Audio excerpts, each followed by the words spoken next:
We are talking the latest Detroit Lions news here for you folks today. We've been doing a lot on training camp observations. We're going to skip that for you. You can find that out pretty much anywhere right now through multiple content creators. So we're going to go through a little bit of different. We're going to get into some injuries, Aidan Hutchinson, Jared Goff, St. Brown, and a potentially massive trade proposal. But before we get into today's video, if you're not a subscriber to Lions Nation Unite, might as well subscribe, trying to get to 8,000 subscribers. The more we get, the more chance this channel explodes with Lions content. Let's go.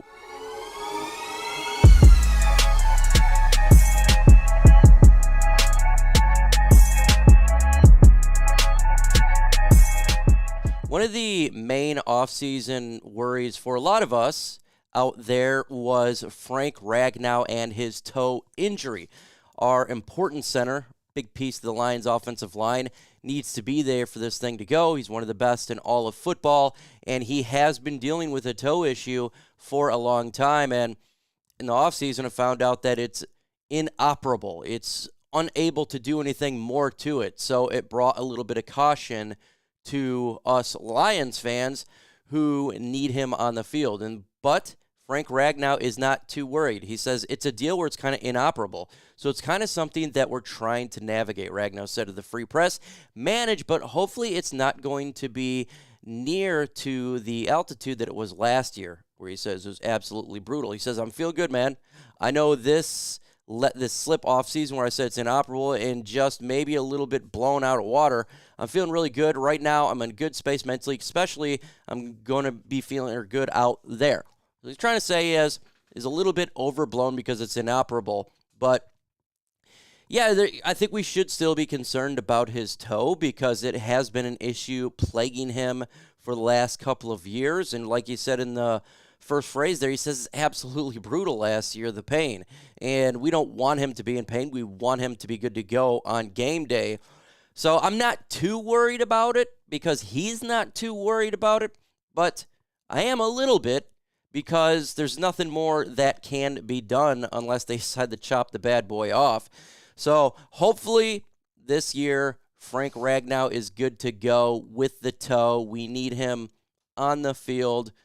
Everything will be much better with him at the Lions Center. Some little news here. Good old Aidan Hutchinson was named to the top 100 list. It was really, really nice. And he came in at number 88. I watched the video. You can go on YouTube, find the video, how they do it. They had Sauce Gardner talking about Aidan Hutchinson and what he brings to the table. He even said that he had more interceptions than me. And I really do like the fact that he is in the top 100. I think 88 right now is a pretty good spot. I don't think that's too high nor too low. He did really well at 9.5 sacks for a rookie. I forgot what player said he's a Hall of Famer. I'm not going to go out there and say anything like that yet. But he's a damn good player. And with 9.5 sacks, the pressures, the double teams that he took on, the interceptions, and the 2 fumble recoveries, the guy is a massive asset to the Lions defense and is one of the best players in the NFL. I do think he deserves to be in the top 100. I like this spot. I expect him to continue to rise after this season. He'll probably shoot up much, much higher because it'll be a sophomore year. And the sky's the limit for the engine that never stops, Aidan Hutchinson. And he is just such a good player and perfect for what the Lions need him to be, what he is. And he is the engine that could. He is the guy that doesn't stop. He is the guy that gives it 100, and that is exactly the idea for the Detroit Lions and what we're trying to bring to this franchise, changing this culture. So huge shout out to my man Aidan Hutchinson. Show some love to Aidan in the comment section for cracking the top 100. Jared Goff is predicting a huge year for Amon-Ra first down. Amon-Ra first down had a good rookie year, a really, really good last year. And year 3 is generally where they take an extended role. So St. Brown, huge year. Said, I know what he likes. I know what he knows. Rouse St. Brown said about Goff. I'm starting to see what he sees. He's telling me what he's seeing and what he's expecting. So we're on the same page for the most part. So if we keep that up, the sky's the limit for us. Then Jared Goff says, look, Saints attacked this offseason, probably like he's attacked every offseason, experience under his belt, 2 years in the NFL. Going into the second year of the offense, he has a great understanding of what needs to be done and a ball in the game. Hopefully, we can take it into the season. I 100% agree with Jared Goff that he's going to have a huge, huge season. I agree. And the guy is one of the best wide receivers in the NFL. He was snubbed out of the top 10, was even used as an honorable mention. It's absolutely ridiculous. He is a massive weapon. And if you're a fantasy owner, you do want to draft Amon-Ra St. Brown. You do. He's going to help your team out. And what the part I really like is how these two, Jared Goff as well as Amon-Ra St. Brown, are on the same page. They know each other. They know what exactly the play is going to be. They know each other like the backhand. Remember when Matthew Stafford and Calvin Johnson got like that? And it was absolutely deadly combination. It was absolutely lethal. When you know what the other person's going to do, you kind of just look at each other. That spells great news for the Lions offense. That spells big plays. That spells that the Detroit Lions are absolutely going to wreak havoc with those two. And really happy for St. Brown and how he operates as a physical wide receiver with a never-ending training mentality. This guy is just a constant. Before practice, after practice, the player you want to have on your football team to lead the way.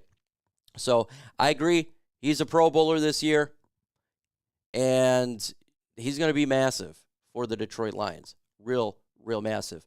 Get to the last article here, and I already seen this because I do watch the Woodward Heavyweights. Love those guys. Speak easy. Spenmo Rex. Go ahead, show them some love in the comments below. And I knew this was going to come up at some point because that's what Lions content creator does. And so Fan-Sided Lions sideline report says a massive all-in move on the table for the Detroit Lions. It's patently unlikely, but a massive all-in for the Detroit Lions has sort of been on the table.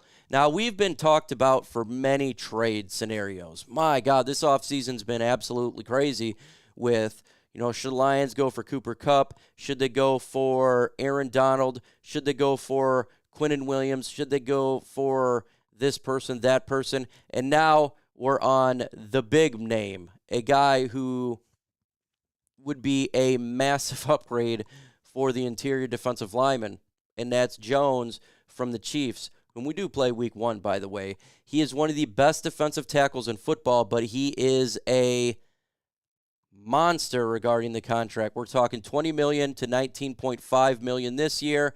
They're far apart on contract talks. That's why you're hearing Jones potentially for a trade. Jones at an interior defensive tackle, 15.5 sacks. He placed finishing 3rd in Defensive Player of the Year voting. He is a massive body that could be a huge upgrade to the Lions' defensive tackle position. This would be an all-in move, and the ability to acquire him, draft capital, I couldn't even really tell you, a couple first-round picks and maybe something else. It would be huge, the amount of capital that you'd have to give up. This would be a move that I think the Lions definitely could afford right now. Down the road, it would definitely hamper players like St. Brown, Penei Sewell, Aidan Hutchinson, that caliber, Jared Goff type of stuff. So it would hurt the cap after this season, not necessarily this season because we can still afford it.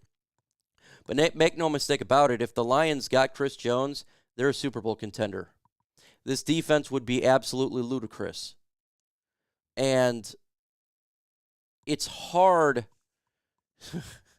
it's hard to contemplate, how well the Lions defense would be after such a move and what their win-loss record would be. but they would be in contention as one of the best teams in the NFC, period. Should the Lions make a move like this? I don't like giving up first-round picks. I don't. I believe you build through the draft. I believe that's what the Lions should do. But at the end of the day, this to me would secure a NFC North championship and something that the Lions have never done. So definitely mixed bag on something like this. I don't think they make the move. I'm just telling you right now, I don't believe Brad Holmes is that type of guy. I don't think they trade for Jones. But if you're a fan who wants to see a move like that, look, I can't argue with it. I cannot tell you that would be a dumb move because that would be absolutely a lie. I don't think Kansas City does it either. If they were to trade him, why would you trade him to a team who you got to face specifically on opening night? Kind of defeats the purpose. So I don't see that happening. But my God, talk about possibilities. It would be massive in the possibilities, folks.